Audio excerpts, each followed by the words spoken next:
Just give me the single, Julian. I know you said 10 seconds. All right, ladies and gentlemen, we are live here. You probably heard a little bit. That's a little weird way to come in here, but we are live. Just want to thank everyone for taking the time here to check out this broadcast. For all the replay viewers, sit tight, man, because today's conversation is going to be so exciting. I'm joined here by some amazing individuals, amazing people. I'm not going to speak too long. I'll let Dekel introduce our class, but we're here with the Let Love Rule remix competition, and we're just joined by some phenomenal people here again. All the way from Germany, we have Mr. Dekel Bor. Dekel, how are you feeling today? I'm happy to see you. That's how I'm feeling. Oh, that's exciting stuff, man. I just want to, just thank you again for just coming back week after week after week with phenomenal programming, with phenomenal interviews with some amazing individuals. I've learned so much over these past, several weeks that I just can't thank you enough. And I have a feeling that today is going to be just as equally as amazing and awesome. So to be honest, today is kind of like the cream of the crop for me. I have to make a confession that Derek is one of my. He's not only one of my closest friends and one of the guys that I kind of I kind of ask him for advice about everything. Could be anything, and there's just so much that we don't get to. I mean, like we spoke last week about some musical ideas, but there's just so many questions that I never never get to that. So today is going to be all about that. We go back almost 20 years playing countless gigs in Wow. New York. um, and Derek probably noticed I was completely looking up to him like a big brother. He was so cool, and he had all the best gigs, and he was just so good looking, and everybody, the women were after him, and I just had so much respect for him.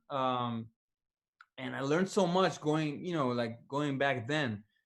To the extent that when I got my first gig, my first big gig, I kind of called him just to kind of get, kind of let him know that I'm moving up, and he just like immediately gave me like the best advice that I maybe took a little, maybe took that a little too far, and uh, and yeah, and when I think about it now, the reasons that I looked up to him then are even kind of like even so much bigger now. Like he just had Derek just kind of knew, he always knew exactly what's the right thing to play. And I think there's you can teach a lot of people a lot about harmony, about melody, about rhythm, about style, blah blah blah. You cannot teach taste. I mean, this Mm. guy's taste, just like if you would go into his vinyl room, um, that is something that is just so rare, and there's something that it also cultivated over time. And it's kind of amazing to see the way that he evolved as an artist. I put the career aside. I mean, the credits speak for themselves. But if I just talk about as an artist, to see the way that he evolved from being mentored by Ron Carter and to playing with everyone and their mother, to putting up the record that he just did on Rope-a-Dope, the Jewels, to make that leap is mind blowing. Um, if I need a phone number, I mean, there's no one that's that well connected. If I need advice, if I need just feedback, sometimes I'm just calling for feedback. Derek has the I was tune number 7 on the album. Um, what would you have done? So today is all about that. So, ladies Love and it. gentlemen, without further ado, Mr. Derek Nievergelt. Derek, I'm just going to ask you a bunch of questions. You can ask her. You can I was answer however you muted. like. I was muted the whole time, but I said all like 17 times. It was like, oh, If you're not blushing, then I'm not doing this right. oh, So, oh. Derek, um, 3 albums that inspire you this past 4 months of COVID. Uh, three. Wow, get down to three. All right. I got this King Tubby African Love dub record that I've been going crazy on because it's amazing. So I'll say that one. Uh, After that, man, let me like shorten it down. I mean, I guess I was tripping out on a Love Supreme again, and then what else has gotten me through this, man? I Before don't you know. move forward, how many editions do you have at home of a Love Supreme? I know I have like four. How many different versions of it, like media style? Yeah. I guess three: CD, whatever digitalness, and then which is also digital, but and then vinyl. And which vinyl did you get? What edition? Yeah, Oh, I think I have a more recent reprinting because I just that's what I yeah have as well. yeah I have a more recent one. That's not one of the one. There was this lovely old gentleman that was out right outside of my work. I work for Verizon Media as a broadcast engineer, and he's in the subway station down there, and he's dude, he just like brings all his records down there, and I found like mono versions of Miles at Carnegie, Yeah, you know, yeah, with the absolutely. epic like Yeah, yeah, with the Gil Evans orchestra, yeah, and Hank Mobley. Mobley solos nonstop, like yeah, I found that there. I don't Uh, think I ever told you, but uh, Charlie Hayden once told me that he always preferred Mobley with Miles than all the other guys. oh yeah, I mean Hank Mobley's it. Wow. Yeah. I mean I love it all, but I mean Hayden's a badass.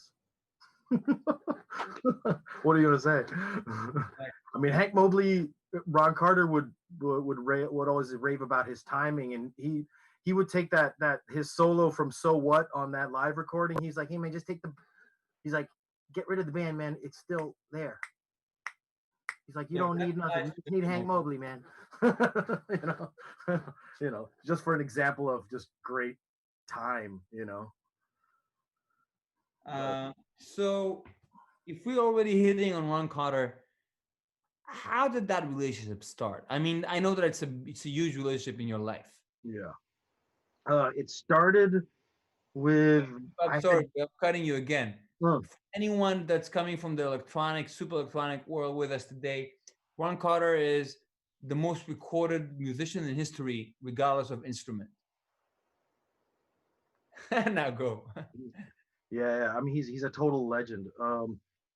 But yeah, it started with I was just graduated Berkeley and I was trying to move to New York, and the the Monk Institute, the Thelonious Monk Institute, which is now the Herbie Hancock Institute, at that time was auditioning for its second class, and I heard there was bass auditions and that you could audition at New England Conservatory. So I just signed up for one of those auditions, and I ended up in a room alone with Ron Carter, and that's how we met. He had me like I was ready to play all kinds of stuff for him, and he just had me walk in a blues, man. And What that's did it. you? That was the audition. That was the audition. Yeah, me and him in a room. That was the first time I heard about you. We 6 months later, Ellie Jibri came to Israel and we hung out. And he said, "Man, this is this guy that I'm playing with that I think you'll dig." There's just I was like, I was in high school, last year of high school. And Yeah. imagine, I never thought about this, but Mm. Yeah, Ellie, man, that's another great, incredible musician. talk about timing. Yeah. Man, we used to room together when we were on tour. Sometimes we'd end up in the same room. It'd be me and him. Always amazing. So Ron Carter, the how did the relationship evolve? I mean, I basically I got into that group. Ellie was in that group as well, and then I mean, it was 2 years of he'd come for 2 3 days every 2 weeks, and he would give us assignments. We'd have our lessons, and then we'd break off and work on it, for the time that he was gone, and then he'd come back. But it was I mean, that was beginning of probably of like 4 years on and off that I was studying with him because I did that for 2 years, and then after that I moved to New York and still studied with him. Would go to his apartment and you know, just just worked on the things that he wanted me to work on. Honestly. Is it people say that the sound system, the vinyl setting in that apartment is legendary. Oh, it's incredible. Yeah. Yeah. Dude, his I mean, the apartment is bananas anyway. You know, it's like, you know, you take the elevator up and then it opens the door and it opens into his little entry vestibule. You know what I mean? And you can like hang your coat, put your umbrella, and then the door to his apartment is there. And I think the first thing it's a pool table. Something about my brain thinks it's a snooker table, but I believe it's just a pool table. And then this gorgeous pool table, and then and then off to the right is like the living room with just incredible speakers and just yeah. Yeah, that's what I hear. That's what I hear. You Yeah, go it's next level. And then his base room is incredible too.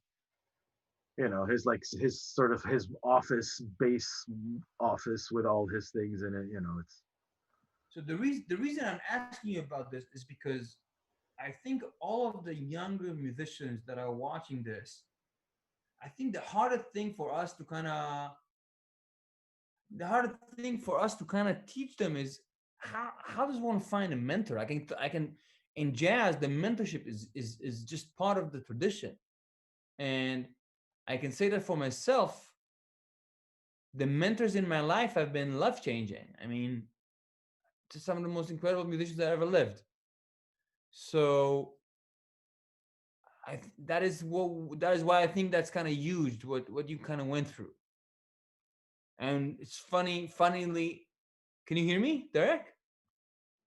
Man, I We can just lost you. we can hear you. I hear you, Dekel. I cannot hear Derek though. He kind of froze for me, Oh, looks like he exited the room. and he's gonna be back. All right. Um. So yeah. Yeah. Here he comes. All right.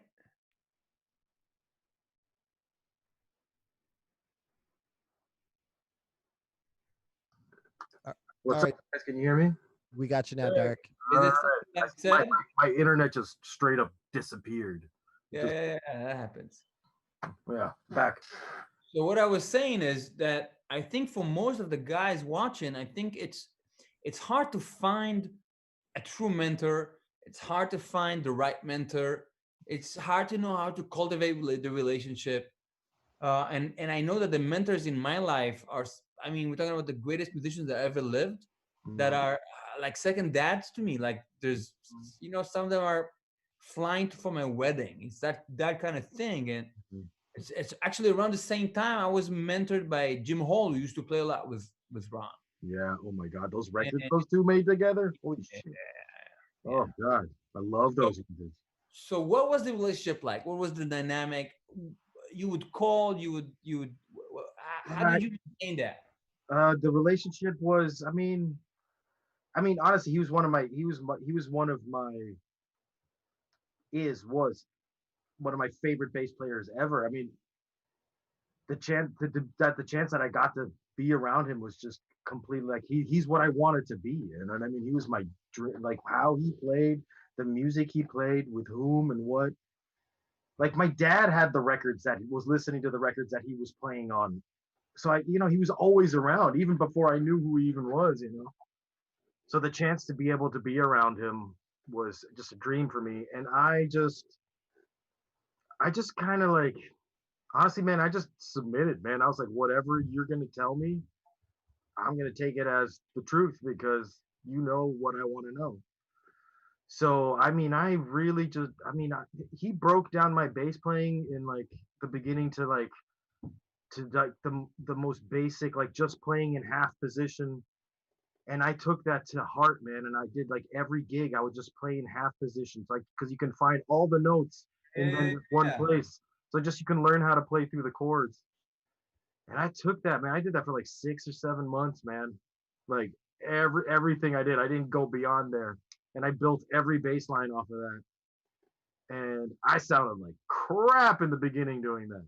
You know, suddenly all these things are tricks that you can't fall to them. So you gotta like within limits find your answers real fast. Yeah, yeah, yeah. He's kind of the And only he guy that. was just like he was very disciplined. He brought a lot of discipline into my life, which I didn't really have. I mean, I did, but I didn't. There you still don't have. Yeah, I'm just saying. We're not the disciplined types. I mean, yeah. So, 3 things you took from that relationship. 3 things I took from it. Work ethic. Um, What does how that to, What does that mean for you? Work ethic. you know what? Gig starts at 6 p.m. Right? Being on time means 5. Yeah. You know what I mean? Or whenever I'm supposed to be there, just always be there at least an hour, like half an hour to an hour earlier. Things like that. I do that for everything. Um, uh, just how to walk through life, how to treat people, how to what to you know what to expect them, how amazing people can be. You know what I mean? What does that mean? I guess people's integrity. I guess he's an extremely regal person in his how he carries himself and in his mind and his intellectualness, and I just I mean just that just that to know that it's possible to be such an to be such a full human being in all ways. Yeah. And the third thing is, I mean, honestly, it's all about you know it's all about ending the note, man, where the note ends. That's it. That's the most important thing. Fair enough. Fair enough. I'd say those three. So, I'm going from that to you as a record as a record producer, as an artist that makes his own record, as an artist that records everyone and masters everyone and mixes everyone in New York. You work with, um, I mean, every possible project I can think of.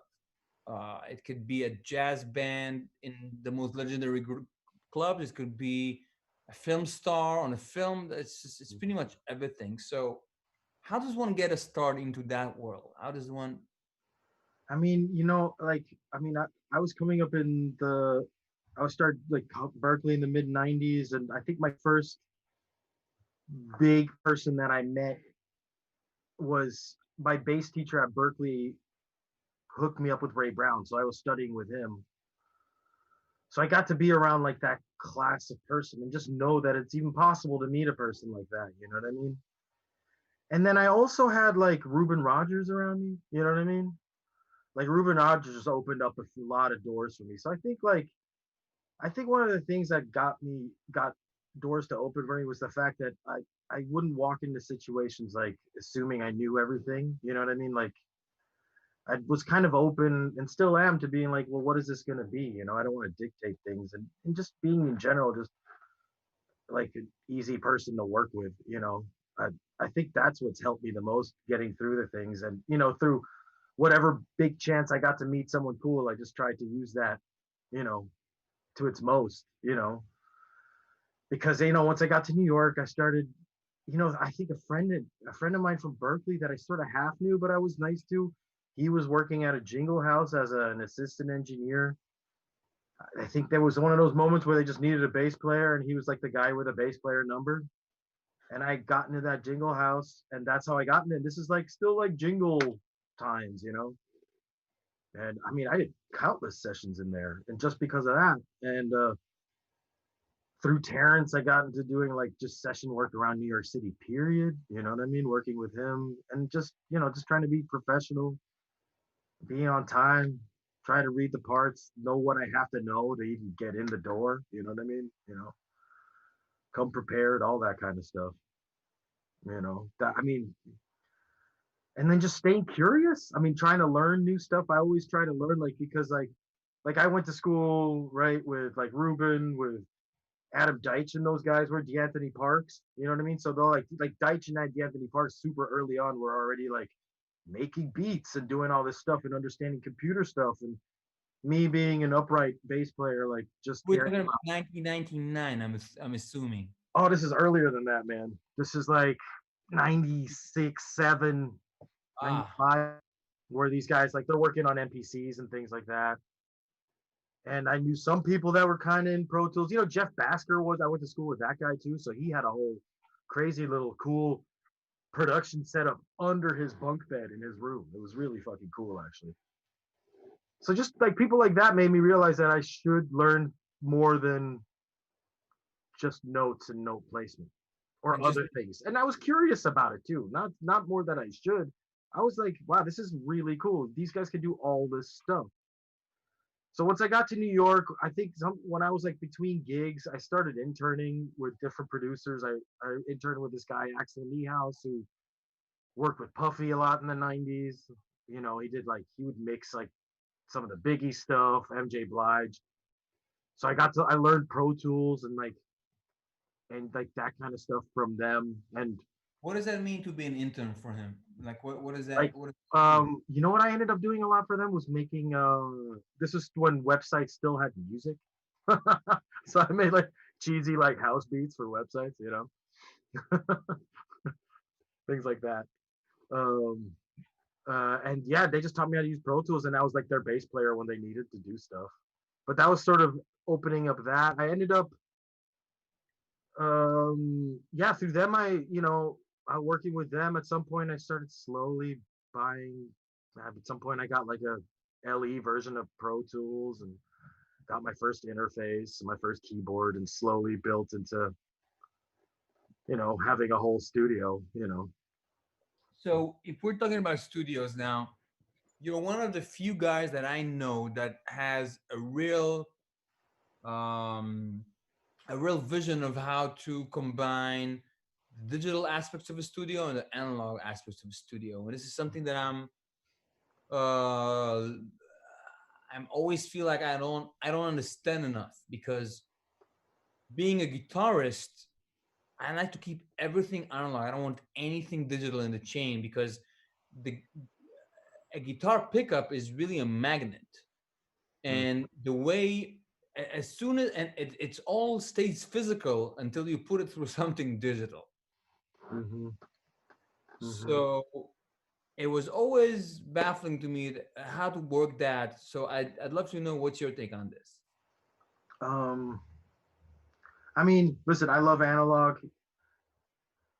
like crazy. I mean, I but you need the time to be able to work in analog. So that's where the digital thing is a good thing to add to it. I mean, it depends on like, if I can, not what's nice about COVID is I can keep a mix up on my board for like 2 months for one song. I don't have to recall it ever because I can just work on that song and slowly massage it for 2 months. You know what I mean? You know, which is amazing, but that's not a reality you have most of the time, right? So No, I mean, one thing I like to do is like record your things, like record them all analog and then put them in the digital domain, and then you can alter it in the digital in the then you can like have your once it's in that digital domain, it's there. If you're going to keep something truly analog, then you just got to take the time to really do it. And I think that's the biggest hurdle for that. And also understanding that when you work analog, you're committing. You know what I mean? You're not going so to be like going back and be like, I don't know what's changed the bass drum sound. uh, Like, no, we're not. so two questions about that. Mhm. What am I committing to? I mean, what can I change? What can I can what I can what can't I change? I mean, you analog, you can change a lot. I mean, listen, one of the things that's the best part is committing because you're just like, I need a good sound for this bass drum, like right now. And then you have your song and you work with your intuition, and you can always EQ something afterwards, after the fact, if it's too boomy or whatnot. But let's say, like, if you're recalling a session, going back and forth, like, especially in this, like, collaborating with other artists around the world, it's not like we're going to start sending tapes to each other. You know what I Yeah, mean? yeah. So, So if we're doing something analog, or let's put it the other way, if I'm doing everything digital, mm, what am I missing? What am I losing in that? you're um you're losing. I don't know. I mean, the air moves differently. I know that much. I think plugins are fantastic. I'm a huge fan. I'm not an analog like purist at all.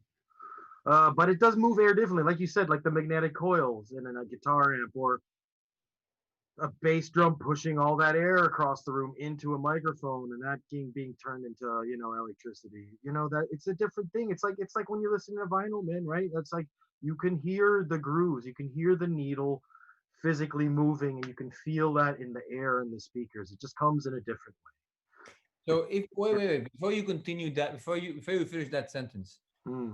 I'm kind of been diving into vinyl this past 2 years, as you know that I've asked you tons of questions about this. But yesterday I got the Wayne Shorter Allegria album, which I grew up on. Robert Satan, who was on the show, is my mentor and my second, my family. Right. So I got it on vinyl. It was a huge find for me. I couldn't believe I found it. It's like a limited edition thing. It sounds so, and I A/B it with the CD, and my CD player is I mean a far better quality CD player than my vinyl player, but the vinyl still sounded 100 times better. Why is that? It's physical. I literally think it's. I mean, I'm sure somebody has like some really intellectual answer to it. For me, it's just physical. I got this Ray Brown record, mono, him with like big band doing like two bass hit and stuff like that. Man, it's like they're in the room with you, and Yeah, it's just they're just there. It's just completely different. It's actually physical. So I think it's bringing that over. Those that little needle going through those grooves is yes, but that's being amplified by transformers to hit you. You know what I mean? Like, yeah. My take was different. My take was that the CD has to translate from digital to analog again. It's another. yeah. It's not a pure thing. No, but that's why analog also mixing is crucial, because digital, like if you start to when you mixing things parallel with digital, you can start get latency between like minimal, but then as soon as you introduce any small amount of latency, you're introducing phase problems. If you have a console that is wired with cables, you can send things parallel, no problem. There's no phase issue. You know what I mean? So there is analog, definitely. Sonics are definitely purer. They're coming in at the same time, if everything's working right, of course. But it's definitely, if you're trying to produce like a sound, like an instrument is producing a sound as it's being played, working analog is much closer to that than digital. So why does a vinyl like the one I just got, how can it still sound better? Because it was recorded on digital. I mean, these guys, it was recorded in the 90s. It wasn't recorded They were analog. recording a tape. No. I know for a fact they didn't. Oh, really? It's all Pro Tools in the 90s? Really? On a Yeah. Is that one of those first I mean, there's a couple of things that were digital recorders. I mean, listen, well recorded is well recorded. You still got to know how to put the microphones there. You still got to know how to mix it. I mean, like I said, I'm a fan of plugins too. I can make any mix. I can make myself happy with any mix with just plugins. You know what I mean? Perfectly happy with it. I'm just talking about like if you're gonna sit there and really A B like what's better, like next to each other, and what's your physical experience. I mean, for me, music is up in the skies and heaven, that I just needed to feel the way I needed to feel. Wait. What does that mean? Up in the sky and heavens? I mean, it's like music is the greatest thing possible. You know what I mean? To me, that's all I mean. I need it.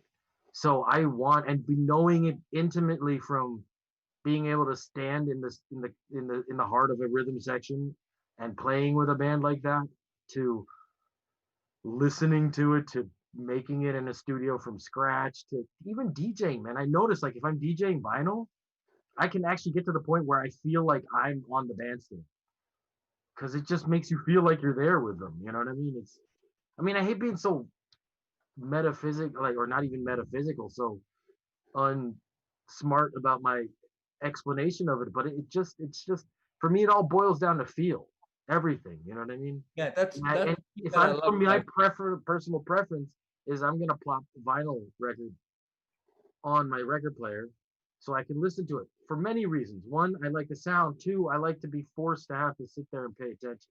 Yeah, exactly. That's my other thing. Like I don't have an automatic turntable. I actually have to move the needle on.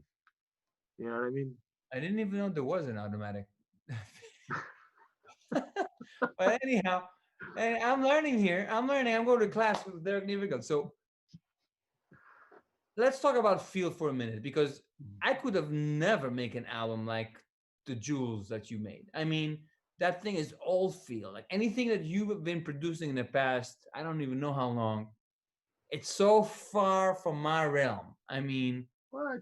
I feel like honestly, I always feel like I'm the younger, the whitest motherfucker in the band. Just to be honest. I mean, I grew up on swinging. I mean, it's part of my DNA. I don't want to play with anyone that doesn't swing. Mm-hmm. But anything that has to do with feel, if you wanna do, I don't know, anything that feels good in the music, Mm-hmm. uh, I'm just, I could have never made the album that you just did, man. That's what I'm saying. So what does that mean? Music is about feel for you. Like, what does it mean to you? I want to feel music. I don't want to. I don't ever want to listen to anything and like care about how it was done. I want to care about how it makes me feel. You know what I mean? Like I don't want to care to know like how did those fingers move to create that sound. As a listener, I just want to be transported to whatever place my imagination can take me while listening to music. Yeah, that's amazing. But how do you apply that to you creating music? I mean, that's the hardest That's, part. I mean, yeah, I mean, well, I don't know. I mean, that's kind of just how I operate. I mean, making that album, The Jewels. I mean, with Adrian. I mean, Adrian and I were like touring together, and Al, the guitar player, Al Street and Adrian Harpoon. I mean, we toured together like for years. We were like, we were in studios together. I was, we were Yeah. arranging things nonstop. I mean, it was like one of those things. And it was also like Adrian and I were spending like hours a day just talking about like what's cool and what's not fucking cool. And just being total like little shitheads about like what's lame and what's not lame. You know what I mean? But Yeah. just so that we could know. And now with that completely non-judgmental, like older look at it, like it was just really just tuning in like what we wanted to make the thing feel like. And also Joel Hamilton was also a huge part of that process because I was co-producing with Robin McKell her album Soulflower, and that was sort of the people on that record too. And then while we were making that record, we'd come upon these things like, I don't know, we were all just geeking about breakbeats like nonstop, and it just like came into like we should make this kind of a record, you know what I mean? And then from a band that's touring all the time, we were basically on tour for like 4 or 5 weeks, and then I had a week booked at Studio G with Joel running the board, and we got in there, and I'd walk in every day and I'd say, "Hey guys, today this song's got to feel like." I was gonna write music for it, but I didn't, and I just set a scene. I said like one of them was like, "Hey man, I want this to be like kind of like Charles Bronson is running up the steps in Philadelphia, and he's feeling pumped, but kind of, and then so it became this one thing. And the other time I was like, guys, just imagine this like Tahrir Square, and you're a sniper on a roof, and there's like some protesters and that." And then So that happened. And the the other one, album, I was like, hey, imagine this. And I just came up with scenarios. so the album is basically a gem party you have with your friends. I mean, it's we spend a day working on a song. That's We would priceless. compose every song was composed in one day. That's priceless. I mean, I mean, for me in a jazz world, mm, I mean, we make the whole fucking record in a day. If totally, you could yeah, go crazy, you record your track for 2 days and yeah, then you make it in one day.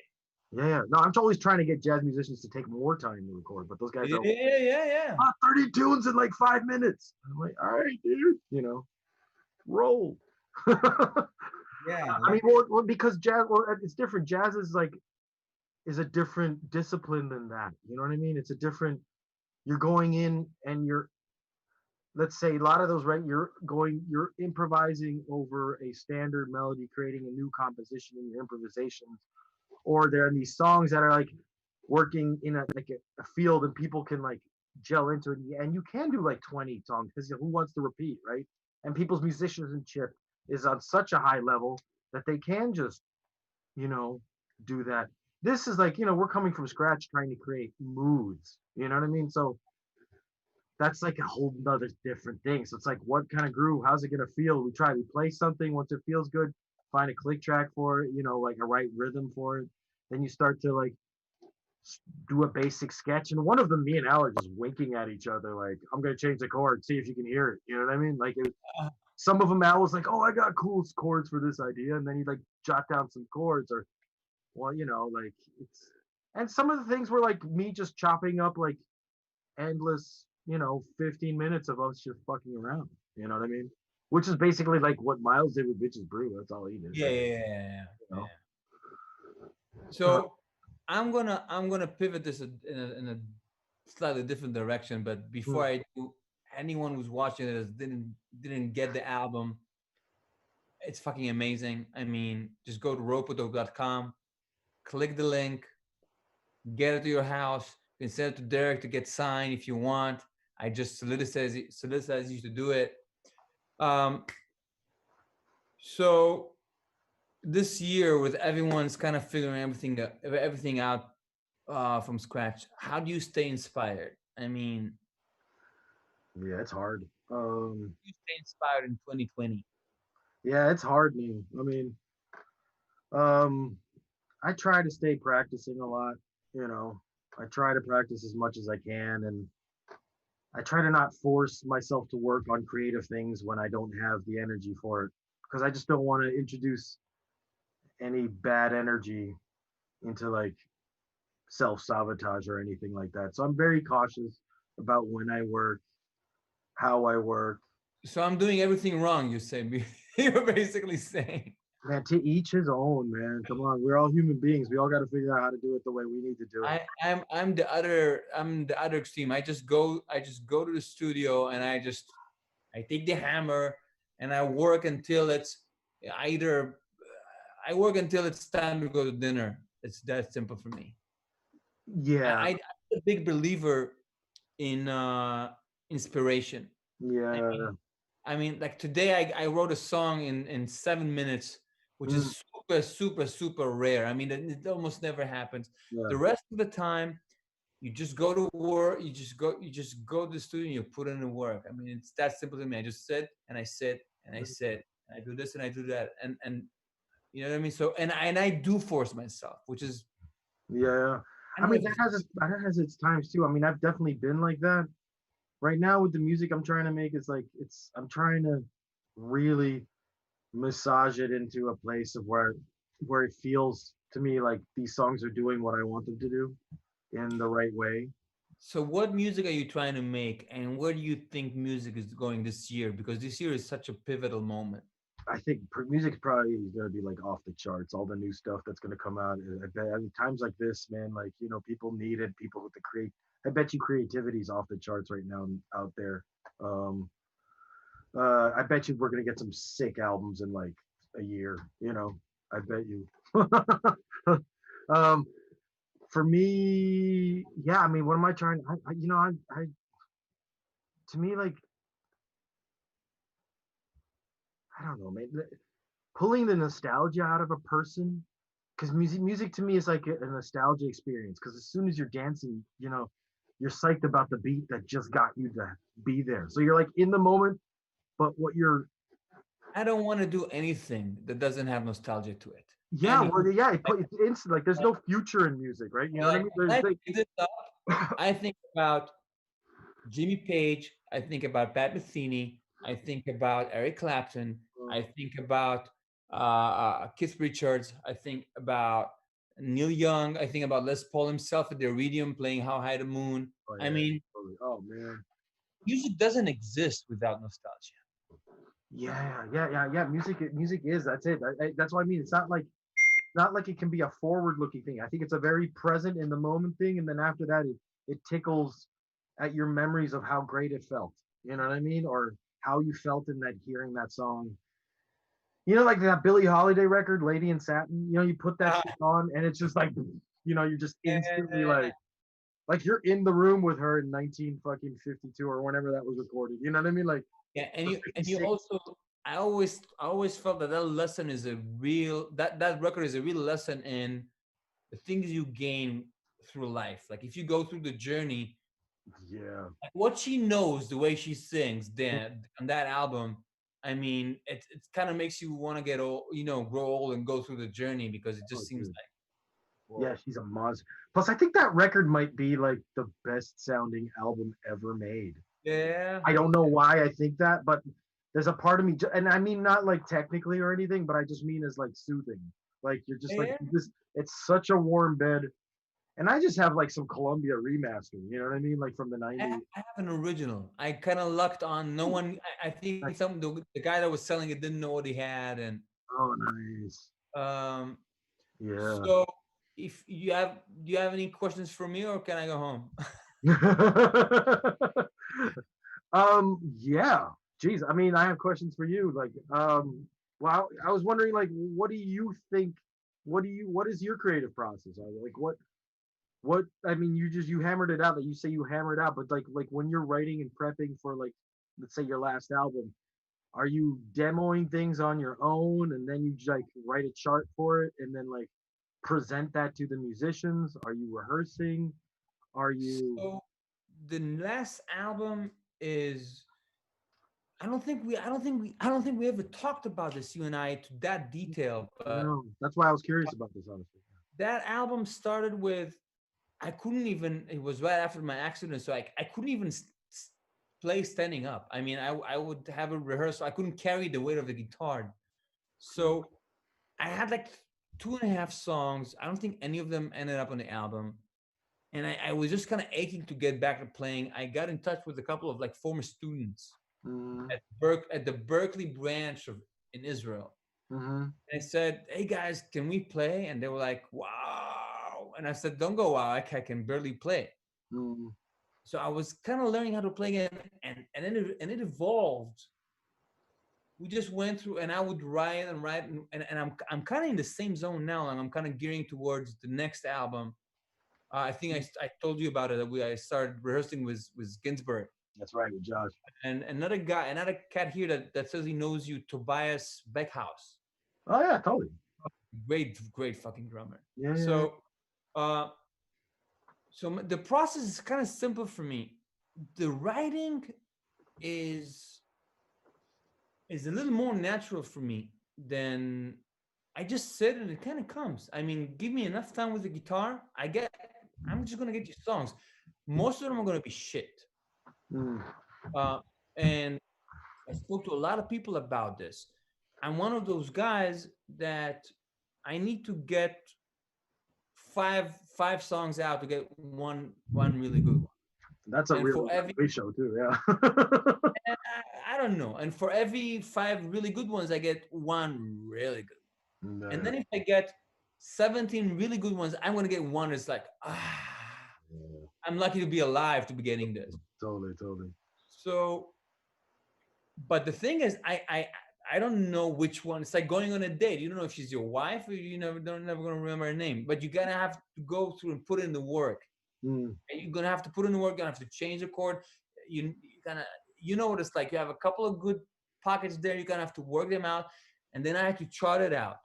And we had a rehearsal the day before yesterday, and I worked on this song for so long. mm, I kind of told, I think I texted you about this. I mm. want you to co-produce the next Claudia Acuna album with me. I sent you a text message That's about this. right. Yeah. So, because if, going back to what we were talking about, if it's just me producing and playing, it's still going to have the feel that you will bring to it. Mm, So anyhow, I wrote a song with her in mind. I bring it to the trio, and it's not happening.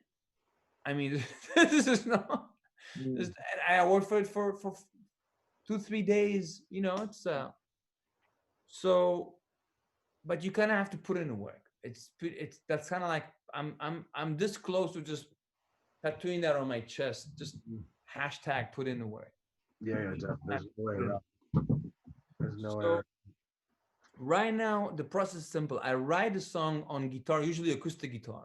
Mm, It always comes to me the changes, the harmony and the melody at the same time. Uh, I play it and I kind of let it grow like the way a flower does until it kind of stops. And when it stops, I kind of do it from I kind of try to let it develop. Um, I write a chart, I bring it to rehearsal. mm, After rehearsal, I see what's working, what's not. And I try and make some changes. And so I think the next one is gonna have the trio tracking. You already know about this because you know the guys that I'm gonna be using and everything. But we talked about this. But I think we're gonna track trio, which is really weird for me because I really am a jazz guy. Like I don't have what you have. I don't know the styles. I don't know the studio as a working studio. Like mm. I'm kind of learning. I'm so I think we're gonna track trio and then we're gonna overdub a lot of the effects. But I think as opposed to the last album, I go into the studio. I'm such a fucking moron. I bring 5 amps. Each one has different settings, different effects. Mm-hmm. I didn't know about phasing. so, so we go in there. It sounds like an absolute mess. It works live. Like people understand that us jazz guys, we're live guys. Yeah, my experience is playing gigs, is playing concerts, touring. Yeah. So this one is just gonna be clean guitar onto none of the effects and none of the loops that are on this album just came out. Mm. Um, by the way, I have an album. It's on Rope-A-Dope. Thanks you, Rope-A-Dope, for releasing my album. If you haven't checked it out, I'd love for you to do so. So um, on this album, all of the effects and all the loops were recorded live. I mean, there's no overdubs. I Right. mean, none, which is which I think is an achievement, like for me, for the way that it sounds. But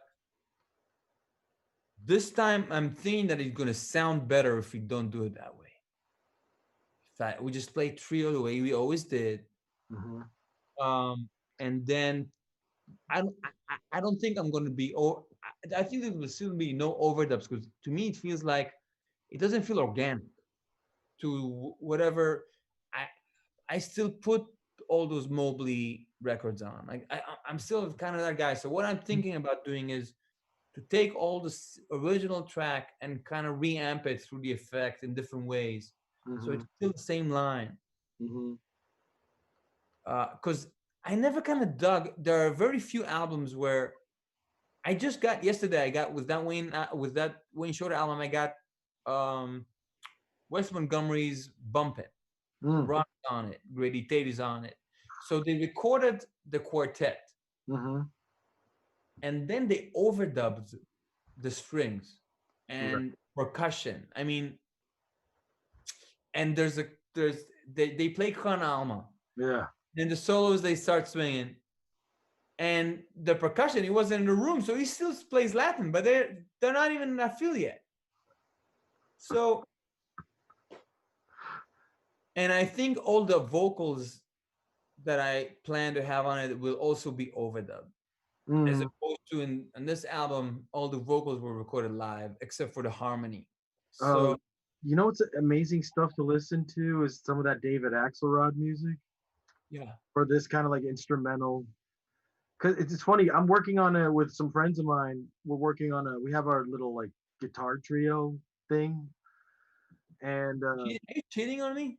Nick, dude, I've been doing this for years. But uh, but yeah, for the last like year actually, we've been recording this album slowly here in my studio. And but the thing was, we were gonna add strings on it. Now it was like that was gonna be the next layer. It was like guitar trio with strings, and then like us playing like Burt Bacharach tunes, things like that. That is something that's really hard to pull off in a truly artistic way. But check out the album that Pat Metheny just recorded. Hmm. They recorded the quartet for a week, and then all the orchestras were overdubbed. Yeah, yeah, yeah. I mean, it's just too expensive to do it all at the same time. Like, it would be amazing, but I don't think it's. it's not even that. I'm kind of realizing that I was in the studio trying to get so many things. I would have played better if I wouldn't worry about how the vocalist got that F sharp. Yeah, that's when you kind of want someone that's like the producer in the room with you. Like especially if you're performing, otherwise you spend too much time thinking about like Yeah, how it's put together. You know what I mean? Like it's good to just be like the diva for a second and just focus about what you're trying to play. Um, that's cool, man. That's a great idea for a record. I love that. And I mean, like, what you're saying with like you like it organic. I mean, that's just like the kind of this is all feelings. You know what I mean? Like that's how that's like that's a way a record feels. Like that Billie Holiday Lady in Satin. Like you can't imagine yeah, that with overdubs. It would be yeah, ridiculous. You know what I yeah, mean? But yeah, then then you got like Steely Dan or anything nowadays, and it's pretty much yeah. all overdubs. You know what I mean? Yeah. Because but Well, everything gets made as all overdubs. I mean, every movie, all the audio, it's like nobody's in the same room together. You know what I mean? I'm also thinking a lot about movie making as far as casting, as far as personifying the music. I mean, those films that that this guy's an actor, you love him in all those other movies, but he's just so fucking real in that movie that you forget he's the actor. And I Mm. want the songs to have that kind of bloom, that it's not even a guy playing anymore. I went to see Guns N' Roses 2 years ago, Whew. and I think I told you this. It wasn't even. I wasn't watching people do. There wasn't a person creating an action with a physical instrument. It was as if it was like watching a bunch of wild animals in nature. It was just like a phenomenon. Yeah. It wasn't people playing instruments. I know what people playing instruments look like. Mm. It was like, Wait, was Slash playing? yeah. I love Slash. Oh my god. I mean, but that was my first connection as a kid, but that was my first like realization. I don't know. He just made that Les Paul look so cool, Oh, and his tone was so ridiculous. And I yeah. know, like, I knew what the Les Paul was before that through Jimmy Page, but when I saw Axel, I mean, Slash, man, I was like 10 or something or 11. I was like, what? I was like, what's going I, on? I learned every solo on those 4 albums. Yeah, I knew by heart. 90% of the solos I knew I by know heart. those. I know those records in and out. Like I know And all I the listen stuff. back to it every now and then, like I like when I'm running. And man, some of the like the phrasing of this guy is just like so. It's just out of this world. I Yeah. mean, out of this world. Some people try Anyways, to say like that might be like because in the '90s, or I mean in the '80s, a lot of those metal bands were like just it really ended up being just a bunch of session musicians doing. And somebody was trying to tell me that that was the case with Slash, and I was like it's like Steve Lukather being flown in or someone like that to do it. And I was like, I just couldn't see that. I was like, just don't tell me it's Steve Lukather, please. I no, want to believe it's Slash, please. I think you have to be deaf to think that this is it's like, let's put it this way. Let me put a Miles Davis quintet album and tell you that it's PC playing, and I want you to believe that. I mean, no one can play like this. No one. Yeah, I yeah. mean, really, no one. It's so unique. Yeah, right. Uh, so I want to bring another person in the room. We've been holding this remix competition for just about 2 months, a little over 2 months now. And to be honest, we were supposed to announce a winner like a while ago, and we just couldn't. We couldn't, like, there were like a million people kind of sending in things, and we were kind of waiting, especially for the first one. You wanted to be like a thing. So we were kind of waiting for the right person to kind of come along, and someone sent me a link um, on my team saying you're gonna have to check this out, and I kind of procrastinated, and then when I listened, I was like, wow. Yeah. It was by far, like it was kind of like those things when this one person is just, it's like so much, what it was just kind of like so much more exciting. Now, I want to put this in perspective. We're dividing this into songs, meaning if someone is remixing this one song, we're going to announce a winner for that song. And we're not going to accept another remix for that song because we're compiling an album of those remixes. So when I say that person was the best, I mean that was the best for that one specific song. I'm not saying any of those other cats weren't amazing.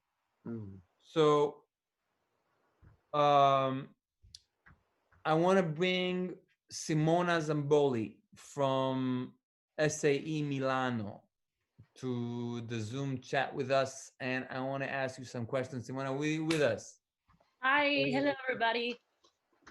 How are you? So, Simona, how are you? How's COVID in Milano?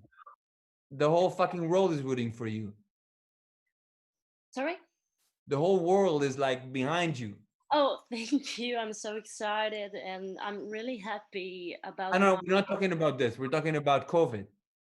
Oh, COVID. It was really, really catastrophic. Yeah, because I I lived the lockdown in a creative way. So I was so productive, but I was so alone. So my feelings were unbalanced in that period. So I've tried to create music as possible. And Do you feel that the music you created is different than the music you created before this? yes, of course, In because what way? in I mean when I produce, usually I really like processing. So to process my music is something. It's a sort of a cathartic act. Um, After lockdown, after COVID, I I start mm, to to take care about composition, to take care about the harmony and the melodic part. Uh, Before, I was more concentrate on the beats. So I think that the change, it was about the process to compose, the way to arrange, and the way to have a free mind to to create. Yeah, yeah, yeah. So I felt more creative. Yes. You know, my fiance said something completely mind blowing. We're in the middle of it. I'm probably around the middle of March or so. Yeah. Berlin was also under lockdown. I was the only moron taking the train. I would take an hour-long train from my house to the studio every day just to work. I tell her, listen, I'd rather get Corona and play than sitting at home. I'm just going to kill myself sitting at home not playing. So, and she said something brilliant. She said, and Matt, like I want to see all those people that steal music or don't pay for it, or all those people that don't understand the value of music and literature. I want to see them go through quarantine without it. So it's kind of amazing that what you're saying, that we're it was it for us. It's kind of like it's a lifeline, especially in a time like this. Yeah. Um, it was so strange because me too. I moved to the studio during the quarantine, and I was in the studio, and I was locked in the studio. So it was a sort of protection for me. It was a sort of home, second home, and I felt like in a uterine dimension. That's awesome. Yeah, it was a yeah, it was strange, and it's complicated to describe this sensation. Yeah, I think, you know what? I think that is difficult to describe, but I think we all really know how you feel, because I think we all feel alone now. We all feel, I want to, like, I'm dying to see my parents. Like, just the only thing that's kind of on my mind. I want to hug them. Uh, and we all feel that we're not sure what the future brings, and we all worry about money, and we all feel that, I think everyone in this room, and also everyone who's watching probably, that music is really kind of saving our lives now. Yeah, for sure. uh, so I'd like to first of all, I'd like to thank you for even considering doing something with my music. I can't begin to tell you how honored I feel to hear what I'm doing through your ears and your heart. It's completely amazing for me. Thank you. And I wanna bring you to the Roboto family with your track. It's unbelievable.